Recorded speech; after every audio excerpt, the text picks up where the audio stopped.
Good evening, friends and nerds. In this tutorial, I'm going to be showing you how to draw a vertically aligned, edge-balanced vertex cube. So you can draw a regular cube and try to rotate it into this position, but that's very difficult, and you have to know exact angles. Those angles are not pretty, and you may not end up with a perfectly aligned object. So this cube here, the bottom vertex is perfectly aligned vertically with the top vertex, and I get a perfect hexagon when I bisect it between these 2 points. So I'm going to be showing you how to draw this so you can copy me. So I'm going to start from scratch. I'm going to create a new part studio. I'm using this shape as part of a lampshade. So I'm gonna pick a plane that is not the top plane. So I can either start with the front or the right plane. I'm gonna start with the front plane.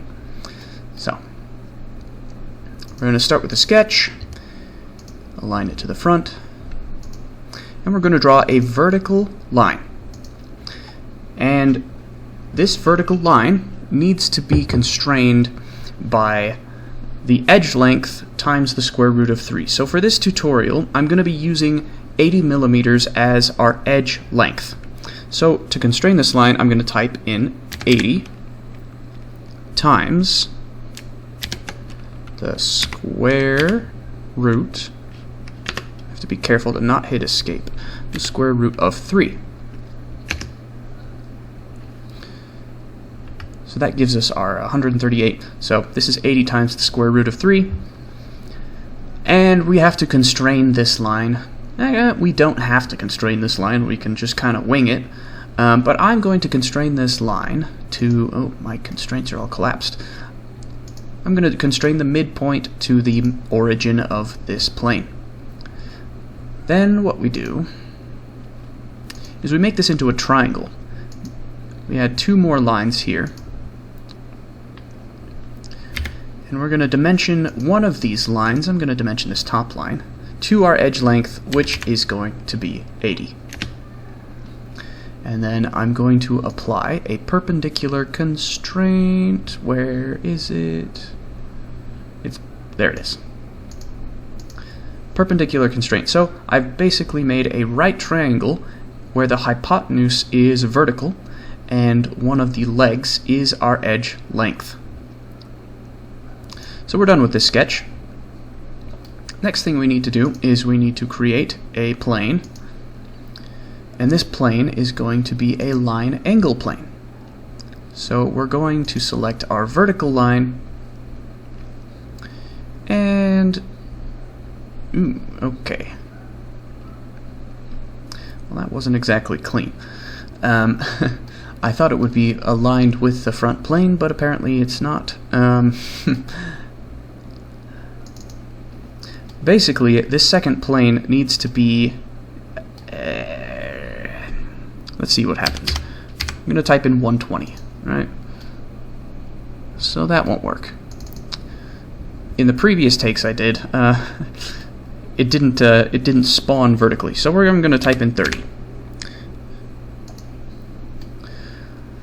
So why I'm doing that is because I need this plane to be 120 degrees offset and rotated from the plane that we started with.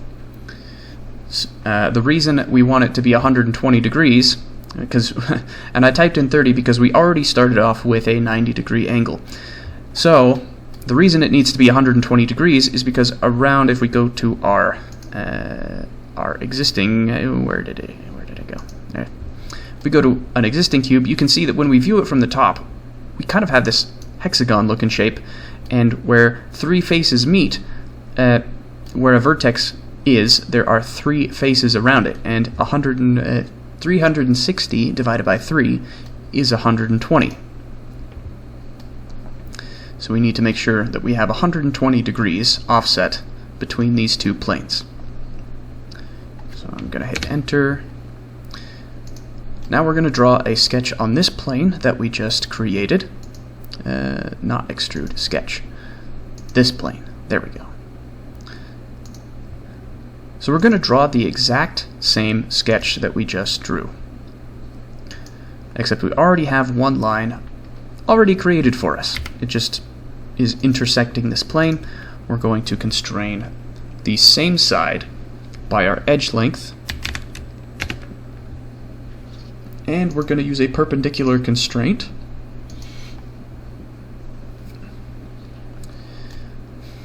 So what you'll see is this is going to be an edge of our cube.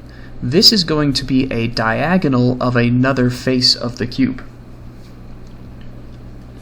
So that'll be obvious once I actually create the cube. So we're done with the sketch. We just created another triangle where we have a vertical hypotenuse and one leg defined by our edge length. I'm going to put this in perspective view.